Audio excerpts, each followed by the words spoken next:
Good morning, adventurers. My name is Ben, and welcome to a morning show where I sit around, drink some tea, and talk about D&D.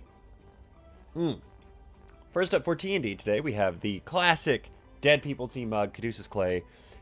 My favorite, love him to death. The guy that I dressed as for C2E2 about 2 weeks before the world shut down for COVID. Gotta love him. Yep, there you go. Inside of it, I have the Soothing Caramel Bedtime from Yogi Tea. This one is another one that is kind of rich, but it's also interesting because if you look closely on the box here, you've got some vanilla bean, some caramel, some like cinnamon, and whatever that other thing is. And it's very good. I know I've had it before, but it's a nice kind of rich, kind of light one. Really, overall, it's just kind of smooth, which is a good thing. Sometimes when you are just sort of winding down for the end of the day here. So, getting into what we're talking about today. It is Thursday, which makes it Third Party Thursday. And this one is one that I'm really excited about. I literally just got it. And so, we're going to look at it together for the first time ever. In fact, it is wrapped up still. Like, it's shrink wrapped still. This is Dangerous Destinations by Nord Games. This is one that I am very excited about. I have been excited about this one since I backed it on Kickstarter. I backed it a long time ago, and I'm thrilled to finally have it here. Nord Games makes some amazing products. I recommended them in the holiday gift guide episode because they make some really awesome stuff. So check out Nord Games if you haven't already, and check out Dangerous Destinations because I'm sure that it's going to be really awesome. We're going to find out in just a second here because, again, I have not seen the inside of this book in any capacity. I didn't get a PDF for backing. I just got the the hardcover, so I'm excited about it. I have not seen it. We're going to go ahead. We're going to crack this bad boy open, and we're going to go ahead and take a look at what is in there. You guys are going to get to see sort of how I first look at some of this stuff. I know I've done this before with an actual like source book, which was cool, but this is a third-party book, and it is a different kind of book. The source book, whatever it is that I actually talked about, I cannot remember for the life of me which one it was that I did that for. There's specific things that I immediately go to and pull for, but because this is a very special kind of specific subject matter in this, it's going to have some different things that we immediately dive towards. Of course, there will be some of the same stuff depending on what it is that we are finding in here, because I, again, don't know what's in here, so we're going to crack open, look at the table of contents, and go from there. Let's see if we can get the spine crack. A little bit of it there. So, flipping straight forward to get a good overview of what is in this thing. Table of contents. I was going to say no particular order, but in specifically the order that it goes in. Introduction.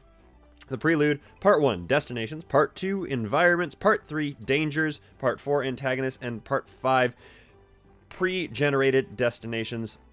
Then the appendices, Appendix A, Deciphering Your Destination, Appendix B, Planar Creature Tables, and Appendix C, Useful Tables. So, immediately, just taking a look at this right off the bat, I do not see any specific like magic items or monsters in any of those categories, which is usually where they would be denoted. However, in the part 3 section, Dangers, they do have monsters, events, items, and magic. So we will be taking a quick looky-loo in there, quick stop. But one of my favorite things, if I don't have an immediate section that jumps to me, which is character options, monsters, and magic items are sort of my go-tos, spells as well.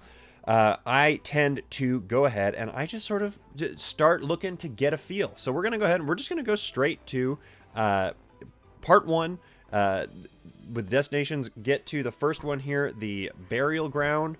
Oh, wow. Okay, this is cool. This is really cool.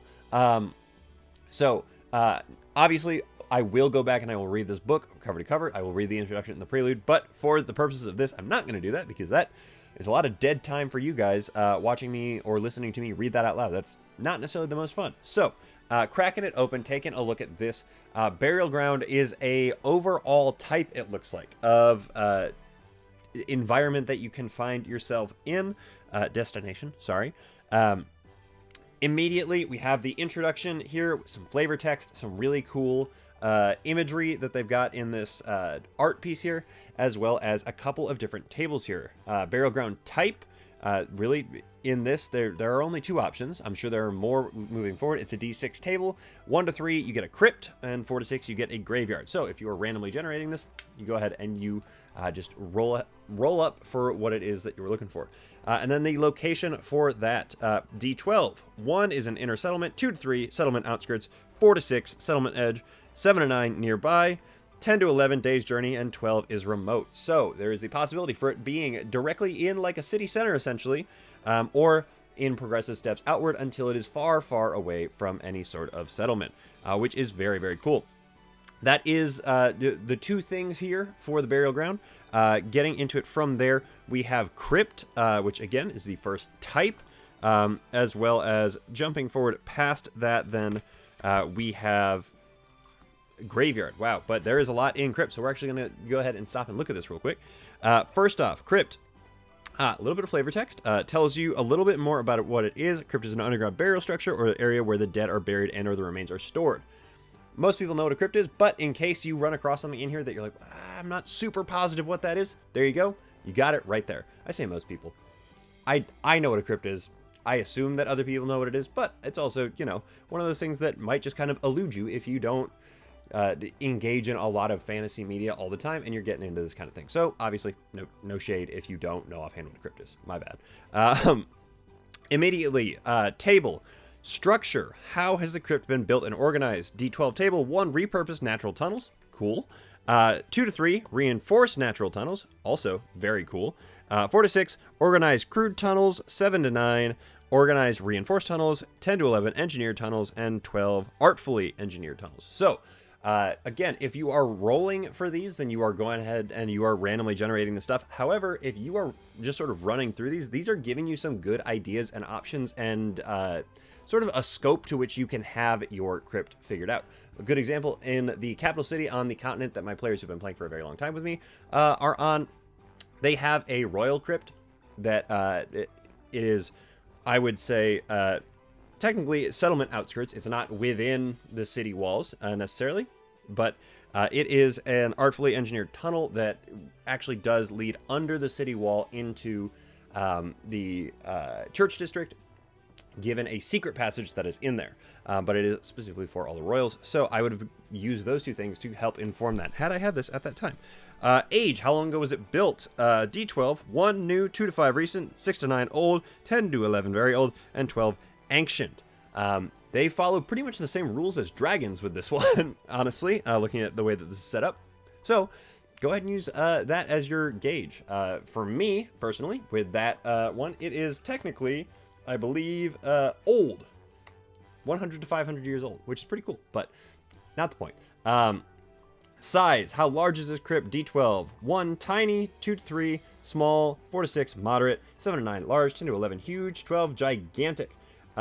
Probably large for me in that one, but it gives you, again, idea of scope. Condition, what kind of shape is in D10? 1 terrible, 2 to 4 shabby, 5 to 7 used, 8 to 9, there we go. Maintained, and 10 immaculate. Typical interment method, 1 mass, 2 to 7 burial, 8 to 11 cremation, 12 mummification or order. Concentration of the dead, how tightly packed are they?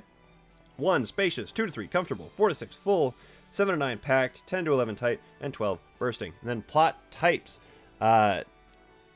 D12 table here. 1 niches, niches, I'm pretty sure it is, but I'm not positive because I am a book kid, which means that I grew up reading all of these words and don't know how to pronounce most of them. And I think a niche is different than a niche, but I don't actually know for sure. 2 to 4 sealed niche, 5 to 7 coffin, 8 to 9 sarcophagus, 10 to 11 private chamber group, and 12 private chamber individual. So there's a lot of really good information in here for actually just constructing that crypt for you. Environment and danger. D20. Crypt danger. 1 to 3 environmental hazard beast. 4 to 6 environmental hazard unintelligent monster. 7 to 8 environmental hazard intelligent monster. 9 grave robbers. 10 to 11 mindless undead. 12 to 13 spirits. 14 to 15 intelligent undead. 16 to 17 humanoids. 18 event. 19 item. 20 magic. So give you a good idea of building these things, and then they actually give you some options to flesh it out including if you are doing an environmental danger monster, that kind of thing. They refer you to their tables later on in the book so that you can actually go ahead and pull straight from there on, or in this book, which is really fantastic. It looks like the graveyard is a similar sort of setup. It's a little bit less thorough because it's a graveyard instead of a crypt. There is less like construction associated with it, but it does have things like age, size, condition, interment method, concentration, plot types, environmental danger, that kind of thing. Camp, again, looks similar, except camp is the next one in the setup here. Looks similar, except they have organization. How is it structured and organized? Disgraceful, disorganized, organized, well-organized, rigidly organized. Noteworthy elements: main campfire, tent, supply area, resources, cask, cookpot, kitchen, miscellaneous. Vigilance: not, wary, prudent, cautious, vigilant, and paranoid. Alarms: simple or sophisticated. Traps: basic, moderate, or serious traps. And then more environment and danger. So it looks like, just first glance through this thing, obviously we are still in chapter 1 here, it is going to be something that it really does do a very good job of helping you flesh these things out. If you are just trying to build out your world, or you're like, God, they're going to some kind of graveyard, I need to get in here, or they're going to some kind of small location, let me figure that out, or a watchtower, let me consult this book, let me figure it out. And then it looks like it really does give a lot of options and a lot of suggestions for how to make those things interesting, which is always really helpful. One of the reasons that I love these kind of books is because of stuff like that. Let's go ahead. Let's take a quick gander at a part 2 here. I know that we are getting pretty far into it here. Part 2, the environments. We're going to go ahead and look at aquatic because it's the first one on the list because of alphabetical order and stuff. Looks like aquatic position. How deep is it in the water? Aquatic body. Where is it? Like what kind of aquatic environment is it in? The density of the vegetation is listed in here. Clarity of the water. How deep is it again in the... Yeah, looks like how deep is it again in terms of like depth as opposed to just where is it located in the depth chart maybe. Oh, this is for general aquatic position versus deep underwater. Got it. Notable features, recent conditions underwater, current conditions underwater, if it's a surface destination, how it is supported, notable features for it, and weather that is on the surface. And all of these are D8, D10, D12, D20 tables, so they are some really, really good options with some genuinely like diverse options in there. And what's really great about it, more than that, is that if nothing else, those will get some juices flowing in your brain, and you can actually go ahead and like continue thinking past there. So far, what I'm getting from this book is that it is going to be a really fantastic guide and resource for when you're trying to develop your own settlements, develop your own places of note. And so it is so far been very, very interesting to me, and I'm excited to get to read it. Flipping forward to part 3 here. We're still in part 2. We want part 3, dangers. There we go. First of the dangers is beasts and unintelligent monsters. Let's just take a look, because I am not sure if this is something that is going to be like stat blocks, or if it's going to be something that is a little bit different. And it looks like it is actually going to be something that's a little bit different. So it looks like instead it is actually going to be tables that suggest different things and then sort of steer you in that direction.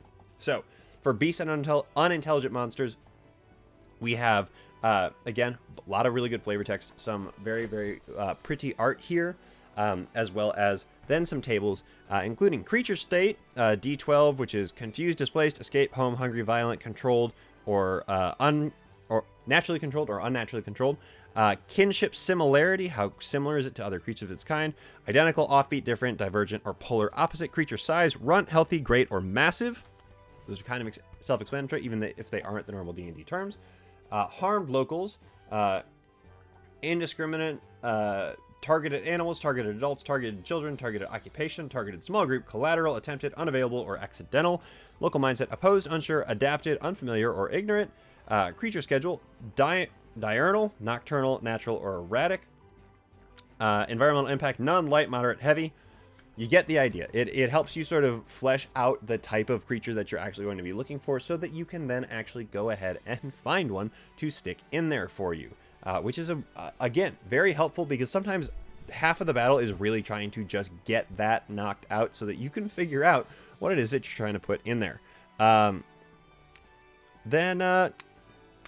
not actually going to go ahead and we're not going to take a look at the pre-generated destinations. That's not true. We're going to do that. Who am I kidding? 254. So it's also worth noting, it looks like there are about 425 pages in there, or in here, which is a really, really, really dense book then, because it is so much just raw information, it looks like. And that, or raw table information, raw building suggestion, like it seems really, really cool, and I'm a big fan of that. So there are types of each of the destinations talked about earlier on in burial ground, camp, fortress, headquarters, hideout, outpost, religious site, religious structure, residence, settlement, small location, and watchtower. And it looks like here, in looking at the burial grounds one, you roll for the name, or not you roll for the name. Or you could roll for the name, I guess, but they have the options listed out here. And then they just get into the giant spread of options that they have. So the Crypt of the Crystal Pools, they have a bunch of really, really dense flavor text here. It looks like I'm not reading it, obviously, in the moment. But they have suggestions for, it looks like quest hooks, like druids or rangers need help clearing out the rat.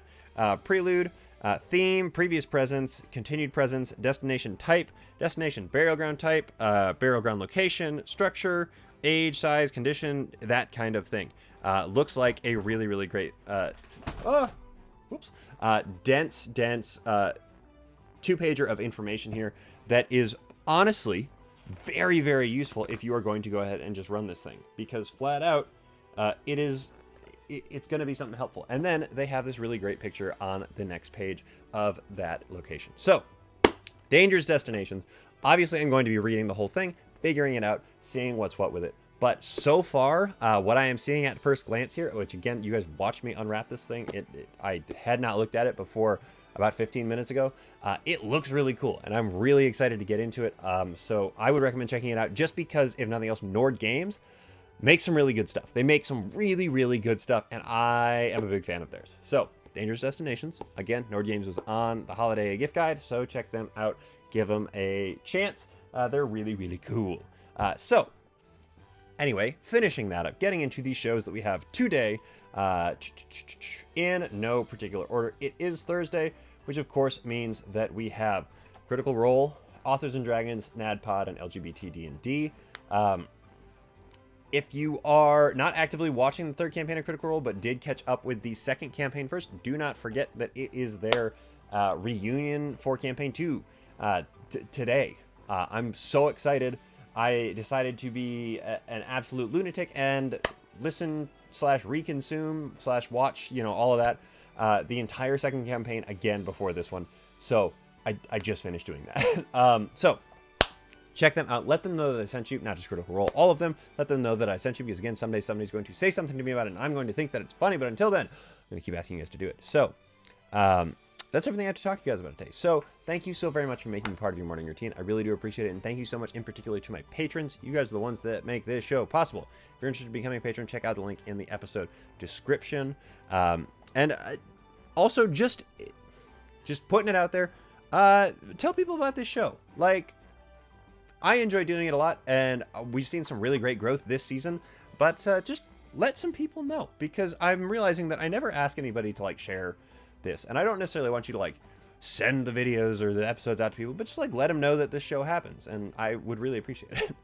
But with all that said, don't forget, everybody, drink tea, play D&D, and keep on rolling.